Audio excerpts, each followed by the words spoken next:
எனக்கு பிரியமான தேவனுடைய தீர்க்கதரிசன மாணவர்களே, இந்த நாளிலே நம்முடைய கற்பனை மண்டலத்தில் ஒரு பயிற்சியை மேற்கொள்ள போகிறோம்.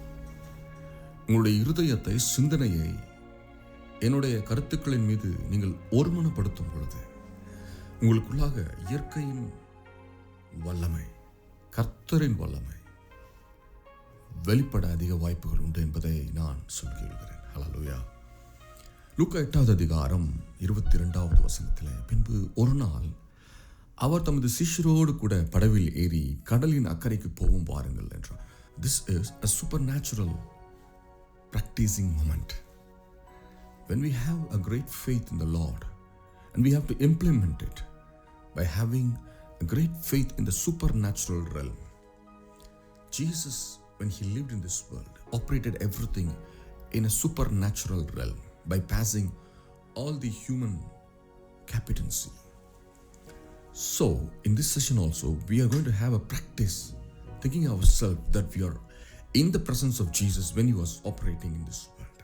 இயேசு கிறிஸ்துவானவர் உயிரோடு இருந்த நாட்களிலே அவர் எருசலேமிலோ, யூதேயாவிலோ, சமாரியாவிலோ நடந்து கொண்டிருந்த அந்த கால மண்டலத்திற்குள்ளாக நம்முடைய கற்பனையின் எல்லையை விஸ்தாரப்படுத்துகிறோம். இப்பொழுது நீங்கள் பார்க்கிறது கிறிஸ்துவானவர் தமது சிஷ்யரோடு கூட ஏறி, நான் சொல்கிறேன், நீங்கள் என்னுடைய மாணவர்களாக இருக்கிறபடினாலே, இப்பொழுது நீங்கள் கிறிஸ்துவின் சிஷ்யராய் மாறிக்கொண்டிருக்கிறபடினாலே, நானும் நீங்களும் இயேசு கிறிஸ்துவானவர் ஏறி போய் கொண்டிருந்த அந்த படகிலே அமர்ந்து கொண்டு நம்முடைய பயணத்தை தொடர்கிறோம். பார்க்கிறோம், இயேசு கிறிஸ்து சொல்கிற வார்த்தையை நீங்கள் இப்பொழுது கேட்டுக்கொண்டிருக்கிறீர்கள். அவர் என்ன சொல்கிறார்? கடலின் அக்கறைக்கு போவோம் வாருங்கள் என்றார். அதே சத்தம் உங்கள் காதுகளிலே இப்பொழுது தொனித்துக் கொண்டிருக்கிறது. கடலின் அக்கறைக்கு போவோம் வாருங்கள் என்று கிறிஸ்துவானோர் சொல்கிற அதே வார்த்தையின் சத்தத்தை, அலைக்கற்றையின் வரிசைகளை உங்களுடைய ஆத்துமாவானது இப்பொழுது பெற்றுக்கொண்டிருக்கிறது. நீங்களும் நானும், கிறிஸ்துவானவரும் அவருடைய சிஷ்யர்களும், வேறு எந்த மனித இடையூறும் இங்கு இல்லை. இப்பொழுது நாம் ஒரு படகிலே போக ஆயத்தமாகி கொண்டிருக்கிறோம். ஒவ்வொருவராக அந்த படகிலே ஏறி கொண்டிருக்கிறார்கள். கடற்கரையிலே ஒரு கால், படகிலே ஒரு கால். இந்த ஒரு காலை எடுத்து படகுக்குள்ளாக நீங்கள் வைத்து ஒரு இடத்தை உங்களுக்கென்று நீங்கள் ஆயத்தப்படுத்திக் கொள்ளுகிறீர்கள். உங்களோடு நீங்கள் பார்ப்பது மற்ற சிஷ்யர்களை, அங்கு கிறிஸ்துவின் முகத்தையும் நீங்கள் பார்க்கிறவர்களாக இருக்கிறீர்கள். ஹல்லேலூயா. கிறிஸ்துவானவர் இப்பொழுது உங்களை பார்த்து கொண்டிருக்கிறார். நான் ஏற்படுத்தின 12 சிஷ்யர்களை அல்லாமல் புதிய சிஷ்யர்களை வரவேற்பது எனக்கு சந்தோஷம் என்றும் அவர் சொல்லுகிற சத்தத்தை நீங்கள் கேட்கிறீர்கள். ஹல்லேலூயா. அப்படியே புறப்பட்டு போனார்கள். நீங்கள் இப்பொழுது அந்த படகிலே போய் கொண்டிருக்கிறீர்கள். கிறிஸ்துவோடு கூட படகிலே போய் கொண்டிருக்கிறீர்கள். மற்ற சிஷ்யர்கள் பேசுகிற சத்தத்தை இப்பொழுது நீங்கள் கேட்டுக்கொண்டிருக்கிறீர்கள். ஒவ்வொருவரும் பல கதைகளை பேசிக் கொண்டிருக்கிறார்கள். பேதுருவானவர் தன்னுடைய மாமியாரை பற்றியும் பிள்ளைகளை பற்றியும் பேசிக் கொண்டிருக்கிற சத்தத்தை நீங்கள் கேட்டுக்கொண்டிருக்கிறீர்கள். ஹல்லேலூயா. கிறிஸ்துவானவர் அதை கவனித்துக் கொண்டிருக்கிறதை நீங்கள் பார்த்து கொண்டிருக்கிறீர்கள். அப்படியே புறப்பட்டு போனார்கள். படகு ஓடுகையிலே அவர் நித்திரையாயிருந்தார்.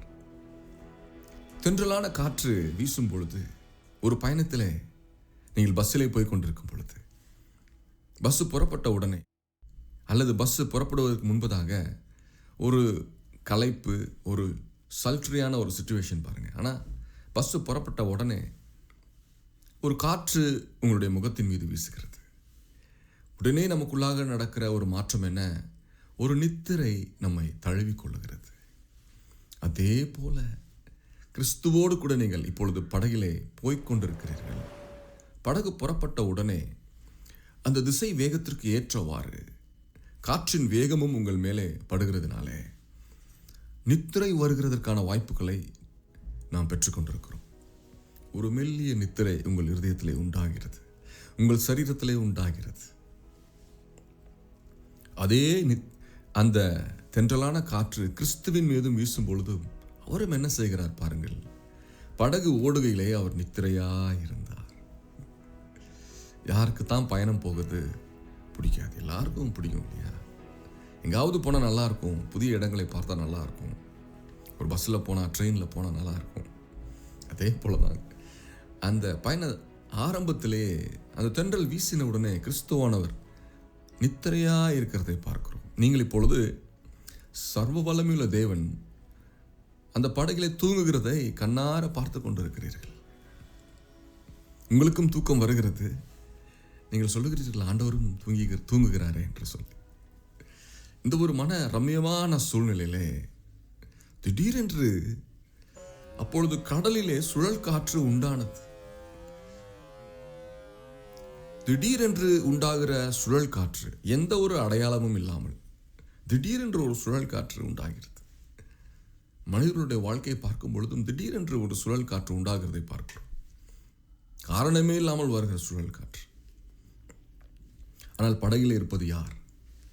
சர்வ உலகத்தையும் உண்டாக்கின சிருஷ்டிகர்த்தர்.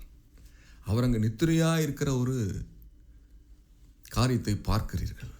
சுழல் காற்று உண்டானது. அந்த சுழல் காற்று என்ன செய்கிறது? அவர்கள் மோசமடையத்தக்கதாய் படகு ஜலத்தினால் நிறைந்திருந்தது என்று பார்க்கிறோம். சுழல் காற்று தண்ணீரை அடிக்கிறது. தண்ணீர் மேலே வந்து படகுக்குள்ளாக நிரப்புகிறதை பார்க்கிறோம். தண்ணீர் வந்துச்சுனாலே போதும், தூக்கம்லாம் போயிடும் இல்லையா?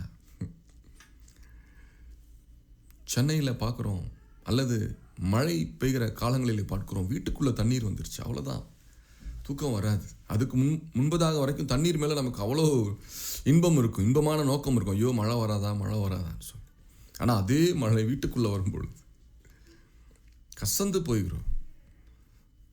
கட்டிலுக்கு 2 அடிக்கு மேலே தண்ணி நிற்கிது, காலை வைக்க முடியல. அந்த தண்ணியை பார்க்கவே சகிக்கல, ஒரே வாசனை.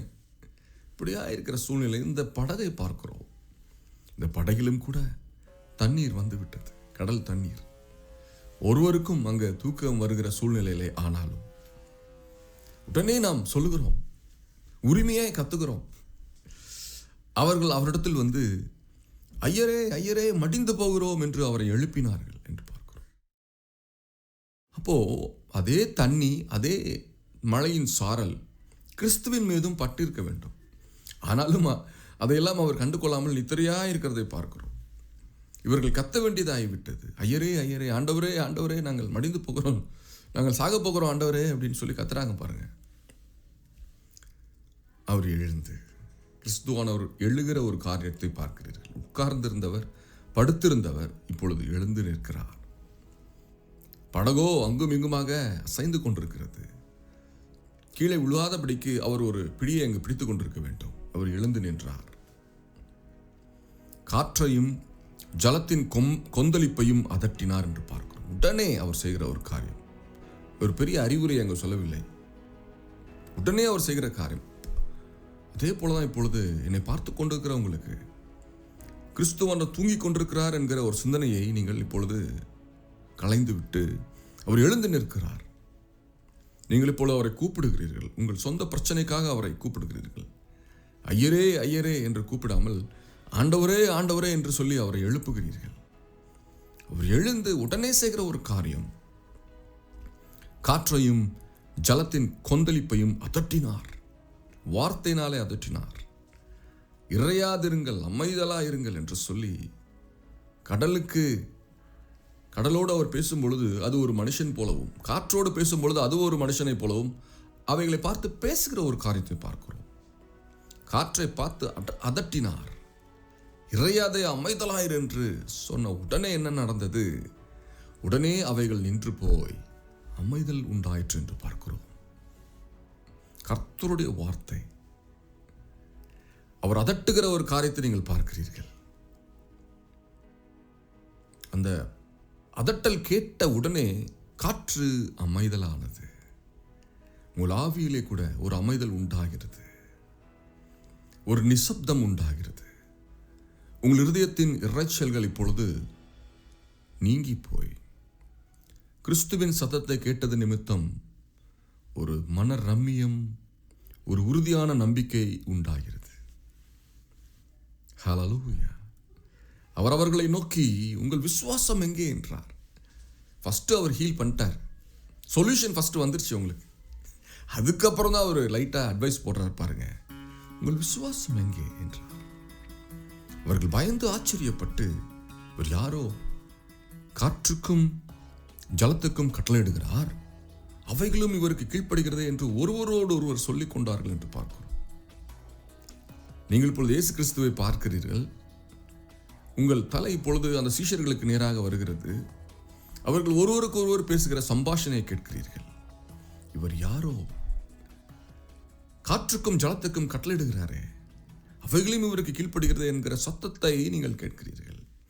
ஒரு சம்பாஷணையை கேட்கிறீர்கள். கிறிஸ்துவானவர் மறுரூப மலையிலே பேதுருவையும் யோவானையும் அழைத்து கொண்டு போன பொழுது இயேசுவானவர் மறுரூபமானார். மனுஷ ரூபத்திலிருந்து மகிமையின் ரூபத்திற்குள்ளாக தன்னை வெளிப்படுத்தின பொழுது அவர்கள் அந்த சீஷர்களுடைய இருதயம் ஆச்சரியத்தினாலே நிரம்பி அவர்கள் உளர ஆரம்பித்தார்கள்.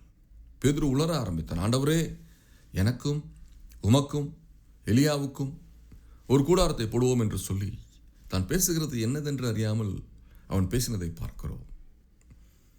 அப்படிப்பட்ட ஒரு மகிமையின் பிரசன்னத்தை நீங்கள் மனதார இப்பொழுது உங்கள் ஆவியிலே பார்த்து கொண்டிருக்கிறீர்கள்.